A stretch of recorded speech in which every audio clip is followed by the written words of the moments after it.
কুমড়ো তরকারি দ্বারা গরম হোক চলে। হ্যাঁ, নমস্কার বন্ধুরা, চলে এলো রঙ্গবতী মহিলা। বিয়ে পাম্পটা বন্ধ করে জল পড়ছে, আশেপাশে আহারে জমে যাবে পাহাড়ি। আজকে পাবদা মাছটি একটু অন্য রকমভাবে করব। আগে একটু গর্তে দিয়ে লই, বুঝলেন? চলুন।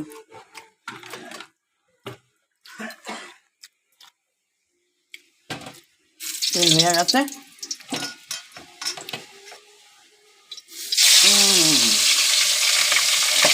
ওরে বাবা রে, ওরে বাবা রে, বাবা রে, अरे बाबा राम जी बधाई बधाई। ओरे बाबा रे भैया और भाभी को बुलाइए बुलाइए। तेल दिए নুন দিয়ে হলুদ দিয়ে মাখিয়েছি, তাও দেখুন ফাটছে। স্টপ করলাম বন্ধুরা।